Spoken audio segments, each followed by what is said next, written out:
What's shaking bacons? I got something special here. So a friend of mine recently messaged me and told me she's got this lap steel that was her grandfather's, and she has moved with it 3 times, and she's never going to do anything with it. We've known each other for quite a long time, used to work together years ago. God, it's been like 15 years ago. And she said, I don't want to move with it anymore. I'm never going to do anything with it. And I know you're a guitar guy and you do restorations and stuff. So here, you can have it. Brought it over to me. Now, full disclosure, I pulled the back off. I was trying to figure out exactly what year this is. I did find a magazine article advertisement for the Oahu version of this, I believe. I'll insert some of those pictures here. Super cool. Anyway, as you can see, the case is not in super great condition. Of course, I don't know. Oh, you can't see Abby. My cat is here bothering me. The case is not in great condition. I don't know that I'm going to do any restoration work on the case. It's just in such poor shape, and it would take such a ridiculously large effort to re-stitch the entire outside of this. And the back has some of the Tolex type material peeling off. It would be a lot, so I don't know. But we are going to completely restore the inside. So let's reveal this puppy.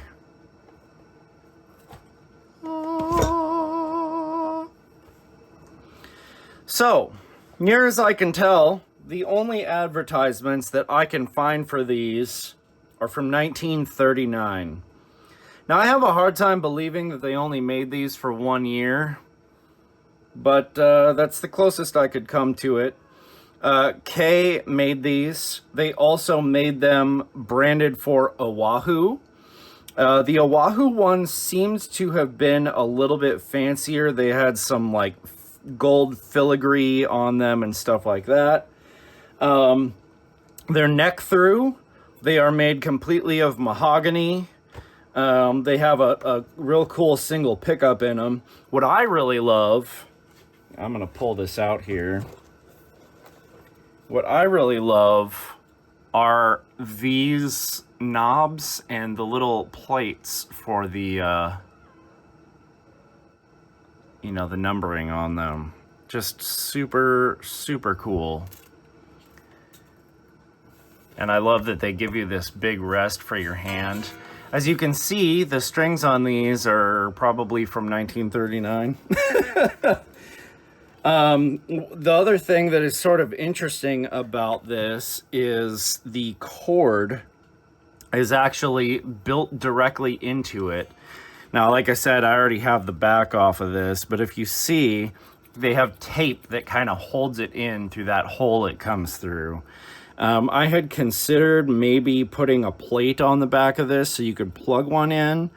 But I think in the interest of good restoration, I may just put a brand new cord on this. Maybe even clean up the original jack and do some fresh nickel plating on it and put it on the new cord. I think that would be really cool. So yeah, here's the innards. Pretty darn simple. And I love the 2 different colors here. It's got almost like a burst thing going on. Now I am going to have to order some new tuner buttons from StewMac and get those put on. These are just crumbling away, which is really common for these old tuners. But I think what we're gonna start with today is I'm gonna get the strings off of this and start doing just a little bit of cleanup. It'd be really cool if I could find a little bit more information hiding somewhere about what year this one might actually be from. There's some writing on the pickup on one side that says H9-20. I don't know what that means. I don't know if that's maybe just a designation for the pickup. The back of the pots, I think just give information about what type of pot it is, because the numbers on both of them are the same. It says W618. So I have no idea what that means. They're Stack Pole brand. But it doesn't look like anyone has ever been in here in all the years this thing has existed. So that's pretty wild. But yeah, let's go ahead and get the case out of the way, and we'll pull the strings off and do a little bit of investigation here. All right, now apologies, because I'm going to sit at my desk, and where my camera is sitting, you're probably going to have to see my bald head a bunch. Sorry. Let's get going here. I would imagine that a lot of these are probably going to break off as I try to detune them, so we may just end up having to snip these. It's not ideal, but you kind of have to do what you have to do. So let's see. And so far that one's turning, so that's good. I'm not trying to take them all the way off this way. I'm gonna loosen them and then snip the strings.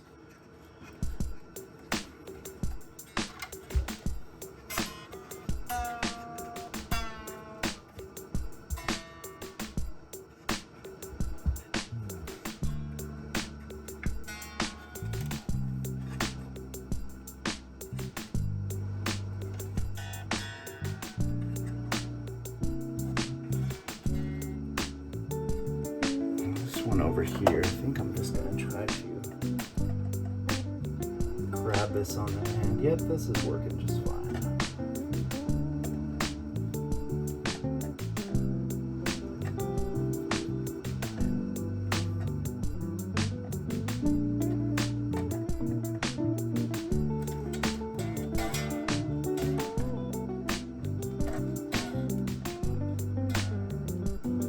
All right, I think we've got enough tension on that. I'm not saving these strings for any reason. They're rusty. I don't think there's any good in trying to save them like a museum piece.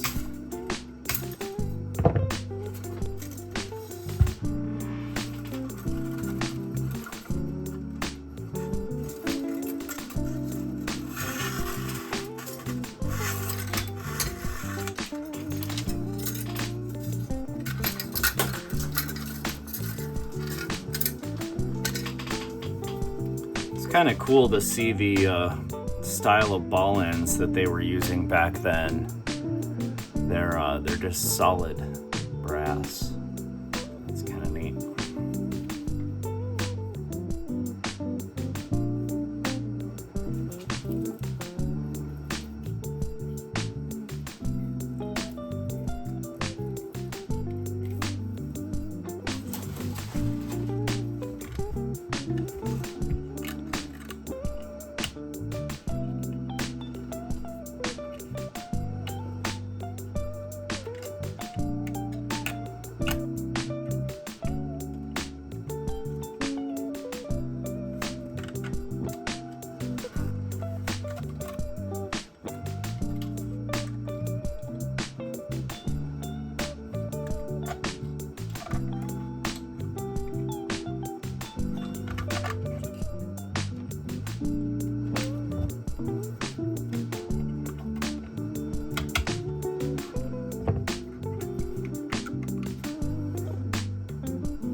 Now, I would like to mention that at the end of this, I will be putting this up on an auction site, which you may or may not have heard of. It's called String Tree.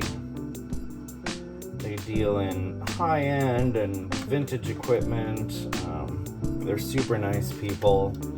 I reached out to them a while back about doing maybe like a partnership with them for this video, so we could both get, you know, a little more exposure, because they're still a fairly new auction site. And she said that she was going to talk to some people, and I never heard back from her again.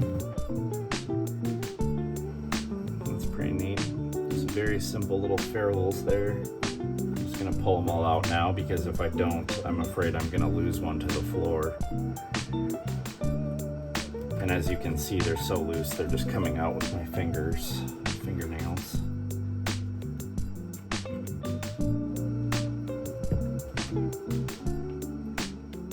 But regardless of whether or not they do a partnership with me, it's still going to end up going up on that auction site. So that's pretty cool. We've got an old bone nut.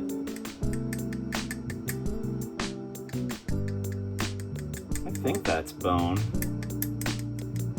It's kind of hard to tell, to be honest with you, but with a little bit of the porosity in the top and all that, it does look to me like it could very well be bone. I think the main goal here is I just want to get this thing torn down as much as possible. Now this cord is absolute garbage, so I am just going to snip it off the end here, get that out of our way. And let's go ahead and get these tuners taken off the back here. I will be purposely crumbling the rest of these off, and then the assemblies will be going into my ultrasonic cleaner, and we'll see how clean we can get them. They're actually still fairly smooth for as old as they are, which is pretty cool. And it may actually be easier to crumble these while they're still on here. And I'm sorry if you're cringing at this, but they have to be replaced. They will not last. There's nothing you can do to them. I don't care what anybody's told you. You can't dip them in lacquer or whatever it is somebody told you you could do. It just doesn't work.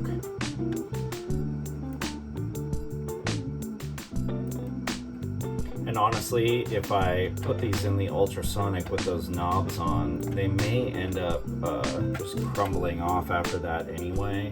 So I'm not going to get too crazy on that right now.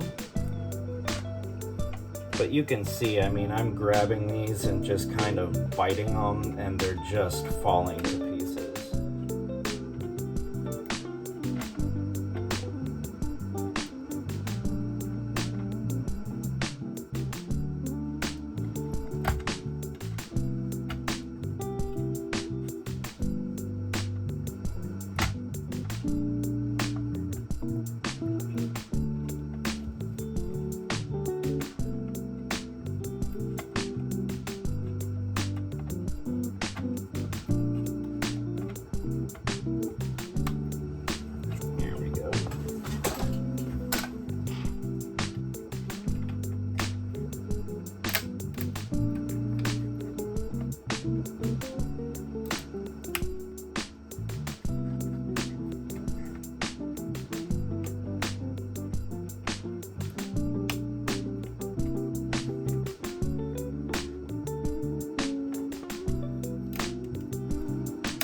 You can see it's not difficult to do. I'm not having to torque on them very hard. I'm just kind of grabbing them and turning them a little bit. Just the shaft is kind of helping me, you know, break them from the inside out. This one's about to come off.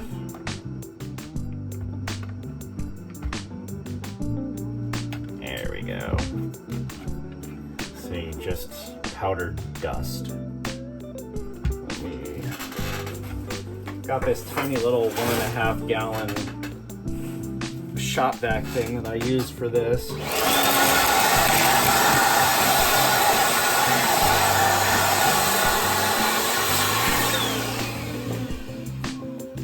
Beautiful. All right, let's grab a flathead screwdriver.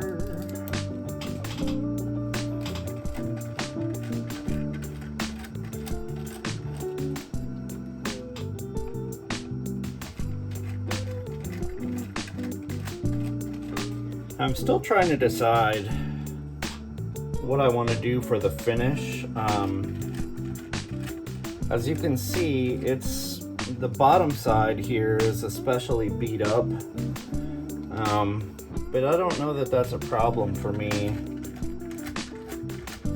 I may end up cleaning it and just using maybe some True Oil or something like that, just to help sort of bring some shine back and fill in that raw wood. Here we go. Here's the first one.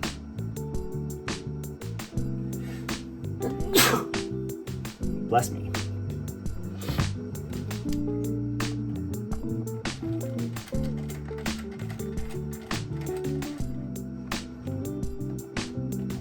Has anyone else dealt with just the worst allergies lately?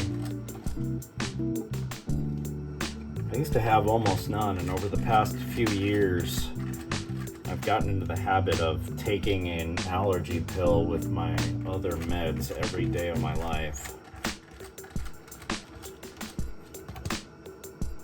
What's nice is all these screws are in beautiful shape. Actually, they've got some age on them, but they're not eaten up at all. So that's cool. They'll clean up nicely. And there we go. There's our other one. Really looking quite good.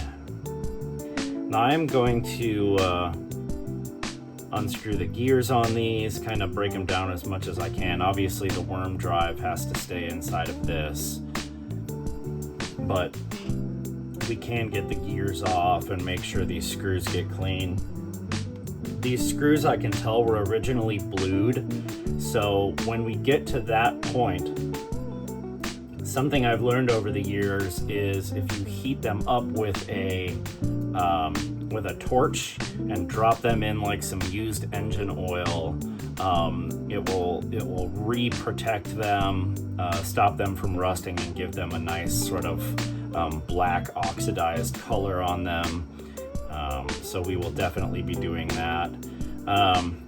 I wish that I could get these shafts out so I could put them in my screwdriver and really polish them up beautifully. We're not going to be able to do that, but I will definitely get those cleaned. So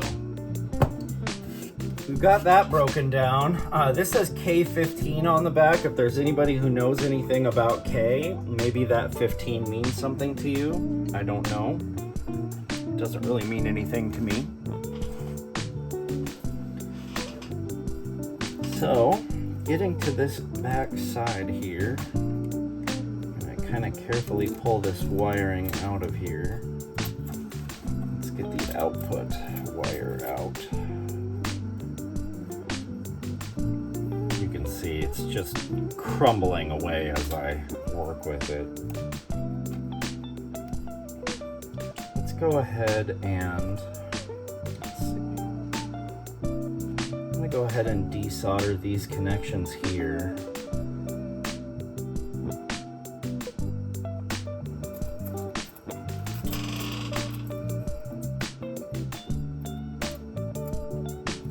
There's a screw in the corner of this pickup that is holding down the edge of this little ground strap here. But I'm going to go ahead and get this ground here desoldered.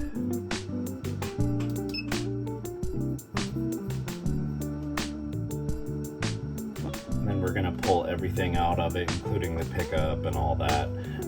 These screws are what holds on the hand rest, so we'll get those out in just a minute here.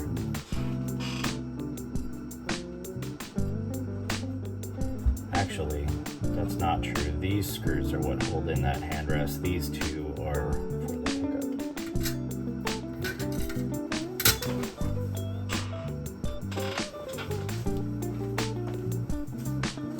My tip cleaning can fell 10 feet away.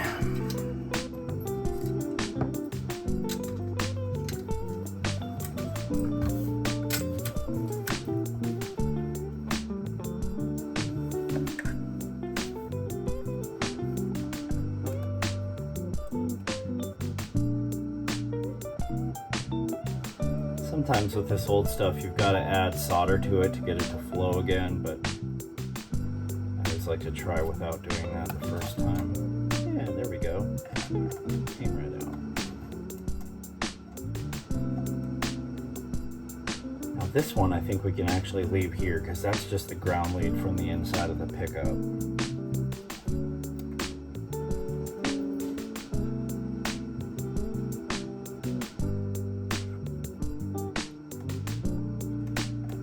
I wish I had smell-o-vision so you guys could smell what this solder smells like heating up. It smells like 1939.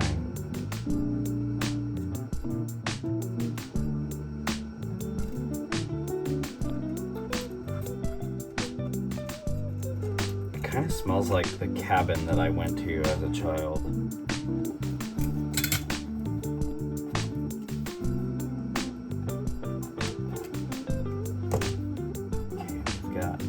That out. We're gonna leave the other wiring be for now. I'm gonna go ahead and take out the screws for the handrest.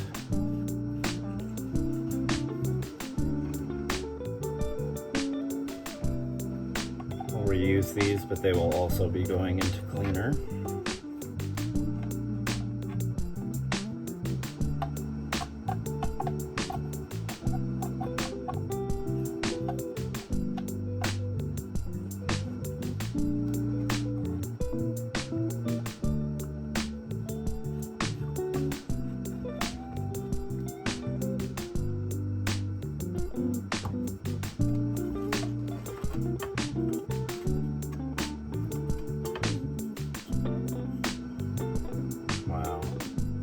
I'm just always amazed with the craftsmanship of getting things to fit perfectly.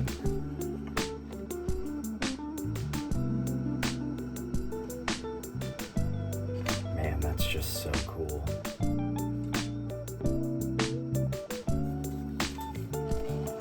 Let's go ahead and get these out.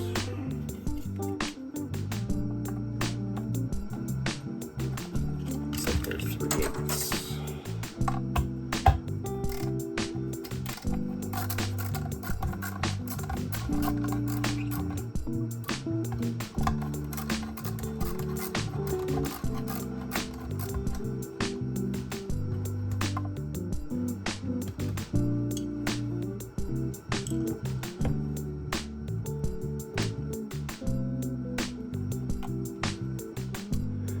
I always have a stack of magnets sitting here so that I can grab, oh, there we go.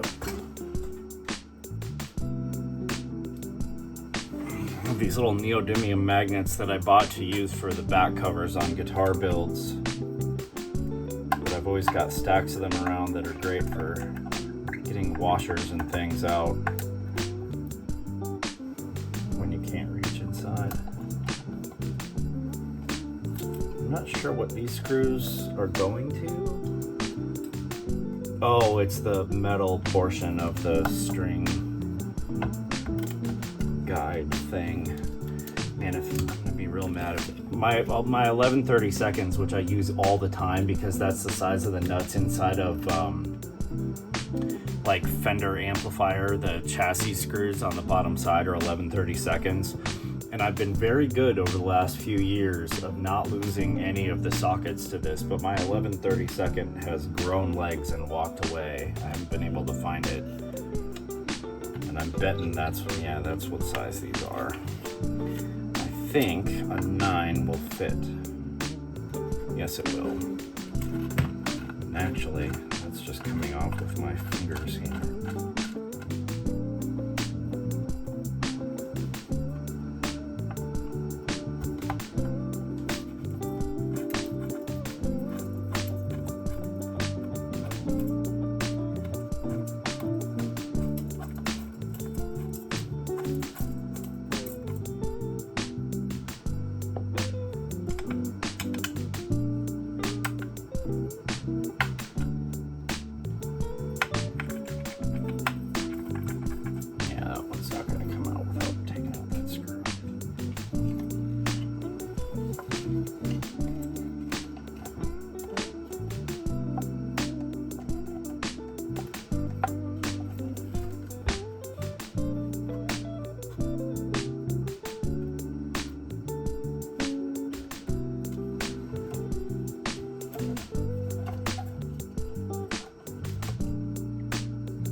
Sounds like a bird.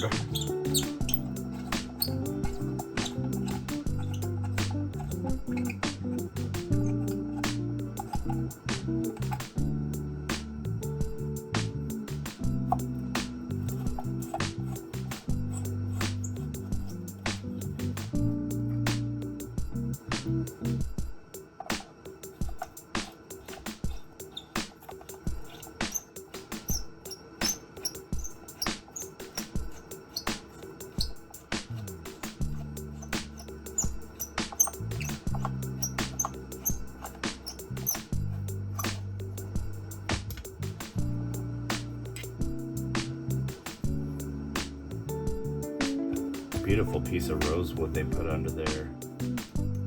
You can hear, like, it has like its own.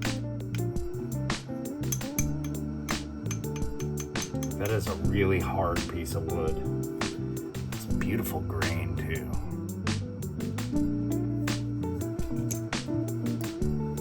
The string retainer is actually looking quite nice. I think that it will clean up and polish up beautifully. There's really not a lot of pitting on it, which is awesome.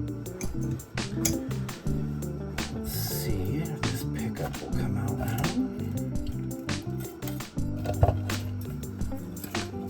Oh, it's still connected to this.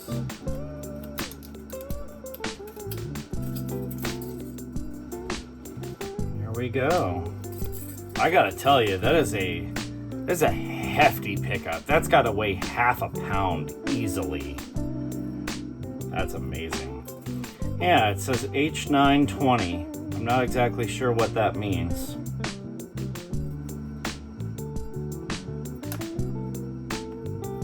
It's just got these little wooden shims on the bottom of it that set its overall height.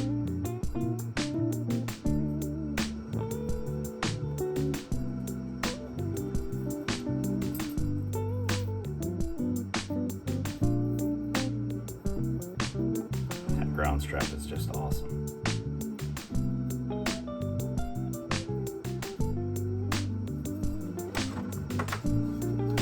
The ADD in me just wants me to kind of brush this off a little bit so I can stare at it some more.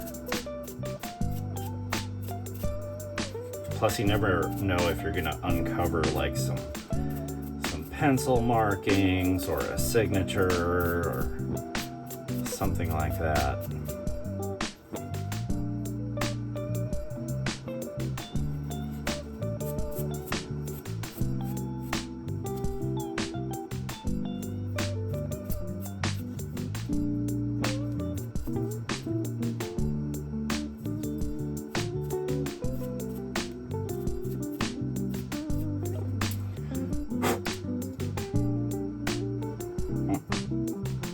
Cool. Set that off to the side. Let's go ahead and get the potentiometers out of here.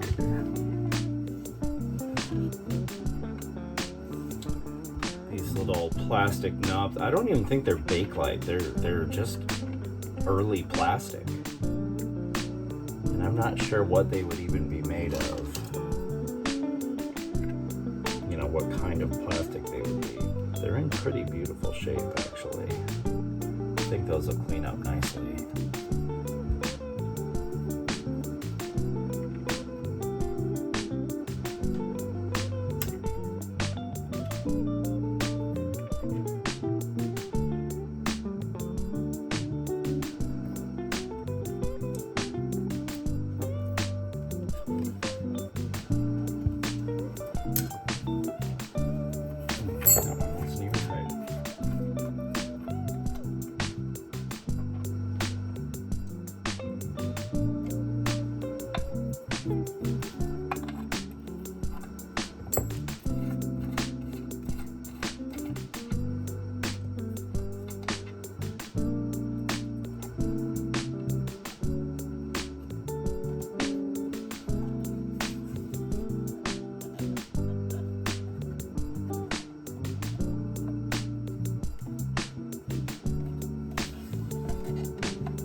have a little ring at the bottom that stop these from going through, so I'm going to try very light taps.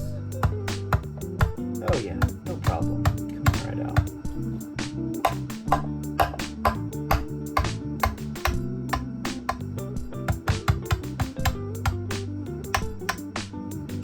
If you're cringing at that, don't be. I promise you, that was very light taps.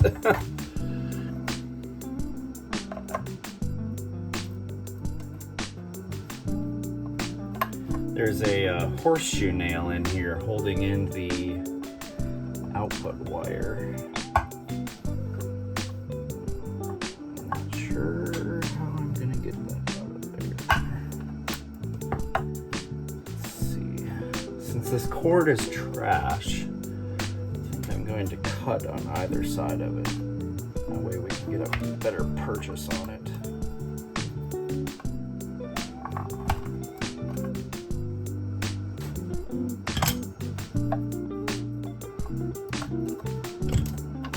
Go. There's our potentiometers. They're just gorgeous.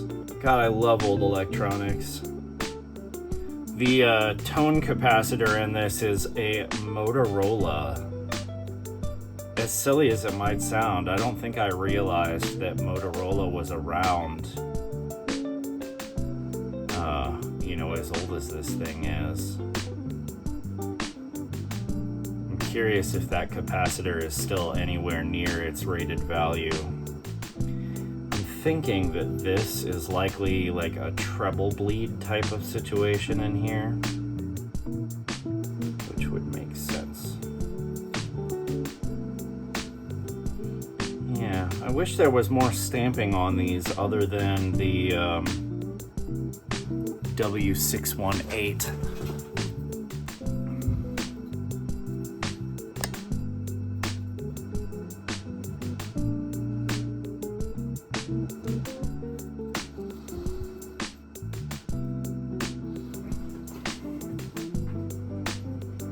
That's cool. I think what I will likely do with those, they do actually have cleaning holes, so I will probably spray them out really well with cleaner through there, just kind of flush any contaminants out, and then we'll go back in with some deoxit as a good final clean and a lubrication for them. But there you go, we've got the thing apart.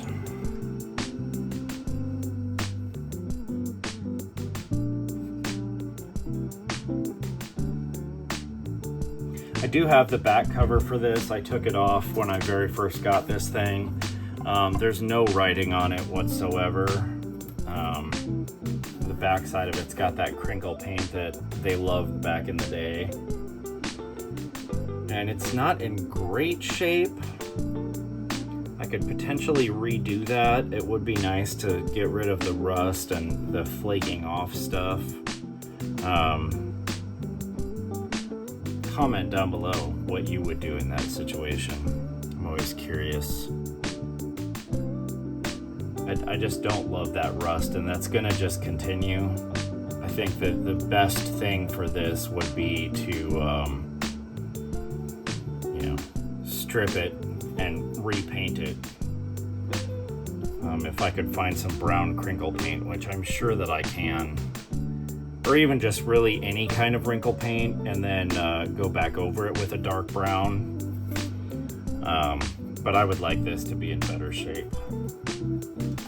With wood, it's not so bad. As long as you protect it, you're okay. But when rust has started like that, I don't like to leave things like that over time.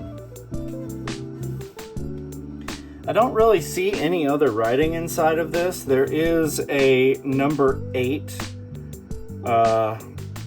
inside of here. Let me see if I can show you. Yeah, there's a number 8 in there. God knows what that means.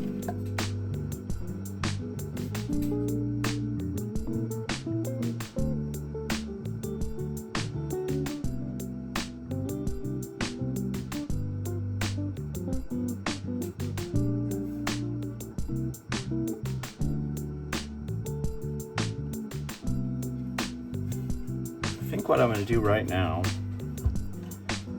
is just give this thing like a really quick wipe down just to kind of see what we've got.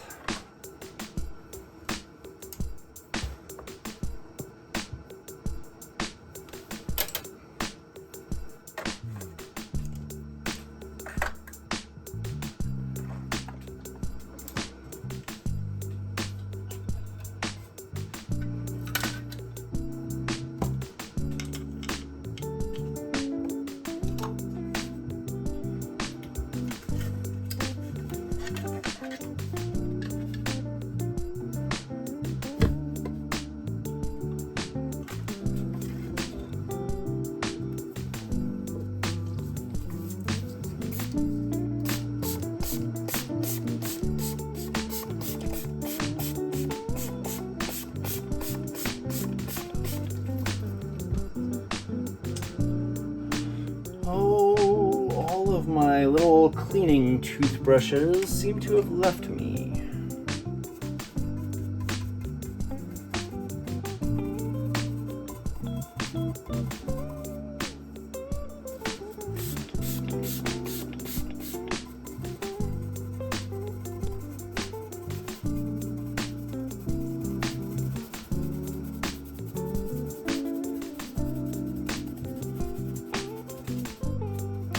This whole thing will be getting polished, so if you're worried that I'm scraping dirt or anything like that, know that we will be coming back to polish and protect this.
See that now this cleaning has revealed a few things that I did not notice before.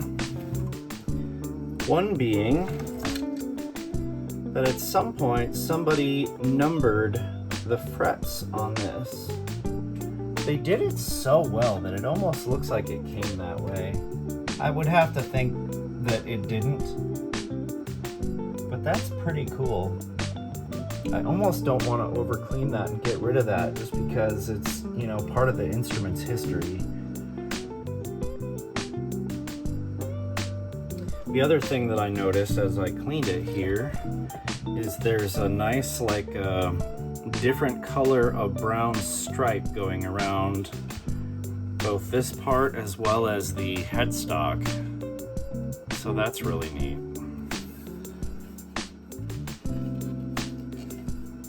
Let's go ahead and get the back wiped off on the sides.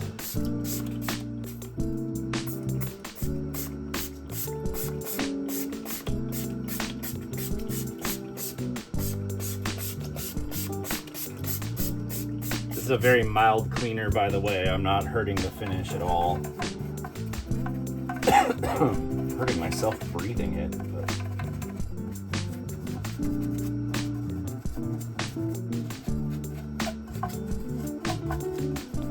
Not sure what this white stuff is in here. If it's some kind of polish from when the thing was made or what.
See, that's another reason that I really want to clean up that control cavity plate, is you can see that it has left rust and paint behind on the body, and that's just going to continue to happen if I don't do something about that.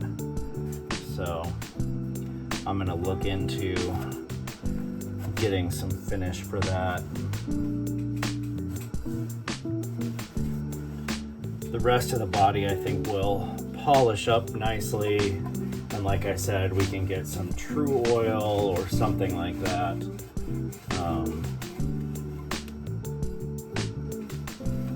You know, added into these places where we've got a little bit of bare wood. I love that pinstripe though. It's very understated, but when it's clean, you can see that it's there.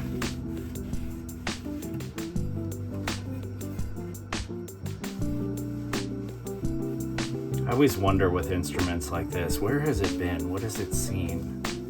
How many gigs did it ever play? You know?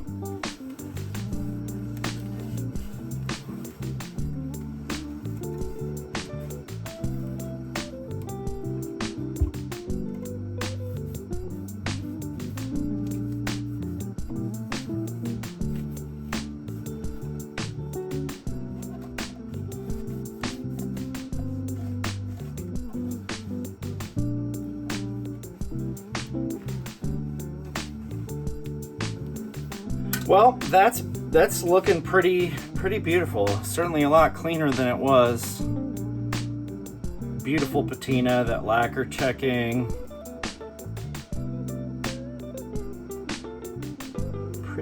Pretty gorgeous. It's very simple, but I love it. I'm gonna continue cleaning parts. I'll probably do a lot of it off camera, to be honest with you. You know, these going in my ultrasonic is pretty easy. What I will likely do to polish this stuff up is, honestly, just once they're clean, I'm probably just gonna come back with steel wool and just work the steel wool like this. And eventually it'll get those polished and cleaned up again, be the shiny brass they're supposed to be. Same thing with like these shafts. Once these gears are off, these shafts will come off, and I can polish those really nicely and make these look really good again. Excuse me. And these, I'm not going to put in any sort of solution because I don't know how the plastic is going to react, but they're really not that dirty. You can see just doing that little bit of scrubbing, it got pretty darn clean in there.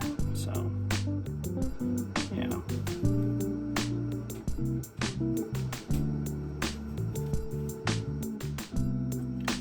I think that's about it for now. I'm gonna continue getting some things cleaned up here a little bit. If I do anything with finish, I'll try to make sure to get that on camera. It's kind of funny to me that they put this so off center of where that hole was. I don't think somebody was quite paying attention at the K factory back in the day.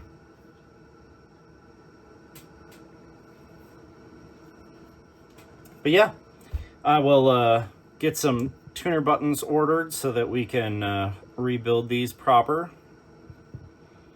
and get things cleaned up. I have some strings that I've had sitting around forever. They're jazz flats that are pretty heavy, 12 to 52, and I think that will be perfect for this thing. What's interesting about these, they're 25 3/4 inch scale, which is considered long scale for a lap steel. So I think you could tune this to be almost like baritone lap steel, which would be really cool. So yeah, we will be using these strings when it comes to that point. And yeah, that's all I got for you. Everybody have a good one. Like, comment, subscribe, share, do all that stuff. It helps. It helps. Peace, guys.